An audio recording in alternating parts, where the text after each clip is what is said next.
আসসালামু আলাইকুম। কেমন আছেন সবাই? দেখেন আল্লাহ তাআলার রহমতের বৃষ্টি আমাদের এখানে শুরু হয়ে গেছে। এত বেশি গরম পড়ছিল, এর পরে বৃষ্টি।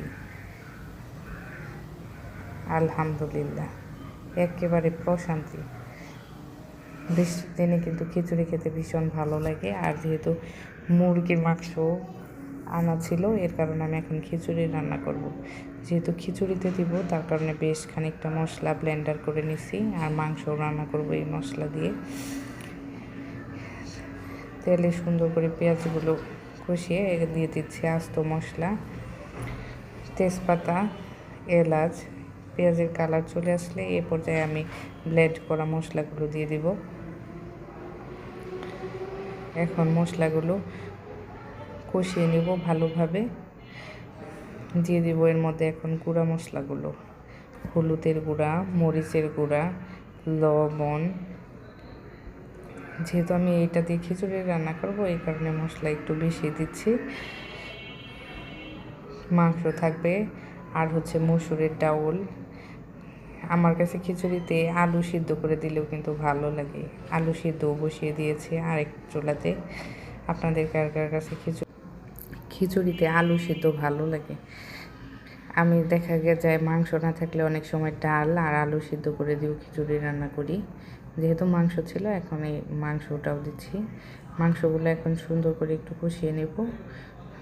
মাংসটা কষিয়ে এর মধ্যে আমি মসুরের ডাল ধুয়ে রাখছি, আধা ঘন্টা আগে ভিজিয়ে রাখছিলাম, যাতে খুব দ্রুত ফুটে যায়। আর দিয়ে দিচ্ছি গরম পানি। এগুলো দিয়ে খিচুড়ি রান্না করব। মসুরের ডাউলগুলো মাংসের সাথে এখন কিছু সময় কষিয়ে নেব। এগুলো কষানো হয়ে গেলে এর মধ্যে দিয়ে দেব চাউল। আস্তে আস্তে কষাবো, যাতে নিচে না লেগে যায়, পুড়ে না যায়। পুড়ে গেলে খেতে ভালো লাগবে না খেতে। এ পর্যায়ে এর মধ্যে আমি চাউলগুলো দিয়ে দেব। সব কিছু একসাথে সুন্দর করে কষিয়ে নেব। যেহেতু অনেকটুকু খিচুড়ি রান্না করতেছি, আমার কড়াইটা ছোটো হয়ে গেছে, এর কারণে রাইস কুকারের পাতিলে গরম পানি দিয়ে রাখছি। চাউল, ডাউল আর হচ্ছে মাংস কষিয়ে রাইস কুকারের পাতিলে নামিয়ে দেব। যেহেতু খিচুড়িটা একেবারে ঝরঝরা করব না, এই কারণে দেখা যায় একটু নরম নরম করব, পানি একটু বেশি লাগবে, এই কড়াইতে আটবে না। আমি এখন রাইস কুকারের পাতিলে একটু সময় কষিয়ে ওইটাতে নামিয়ে দেব। বড় কড়াই কিনতে হবে, এটা মাঝারি আকৃতির কড়াই। বেশি রান্না করতে গেলে দেখা যায় সমস্যা। অনেক কিছুই কিনতে হবে, আস্তে আস্তে ইনশাল্লাহ সব কিনে ফেলবো।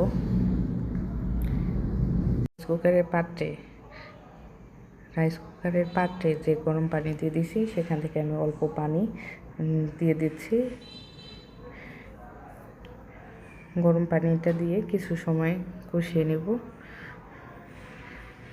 নেড়ে দিব বারবার, যাতে নিচে না লেগে যায়। কষানো হয়ে গেলে একটু পরে আমি এটা রাইস কুকারের পাত্রে দিয়ে দিব। যেহেতু সবটুকু পানি এই কড়াইয়ে দেওয়া যাবে না।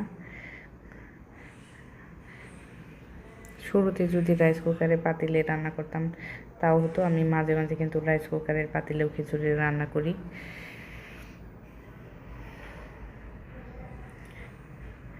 যেহেতু অনেক বেশি পাতলা করব না, একবারে লেটকা খিচুড়ি বানাবো না, হালকা নরম হবে, এর কারণে পানিটা কম দিয়ে দিছি। আর যে আলু সিদ্ধ করে রাখছিলাম, সেই আলুগুলো এখন দিয়ে দিলাম। চুলার জাল হাই হিটে থাকবে, এভাবে রান্না করব। আর একটু পরে পরে ঢাকনা তুলে নেড়ে দিব, যাতে নিচে না লেগে যায়, না পড়ে যায়।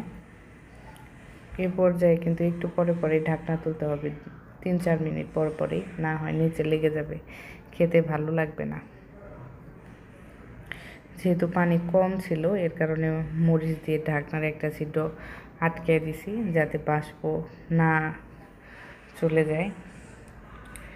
ভাতও যদি একটু শক্ত হয়, এই ঢাকনার 2টা ছিদ্র বন্ধ করে দিলে আর পানি দেওয়া লাগে না, এমনিতেই দেখবেন যে নরম হয়ে যায়। আমি এটা প্রায়ই করি। যে কোনো খিচুড়ির সাথে আচার হলে কিন্তু খিচুড়ি আরও জমে যায়। আয়াত মামুনি খেতে বসছে। ভালো থাকবেন সবাই, আল্লাহ হাফেজ।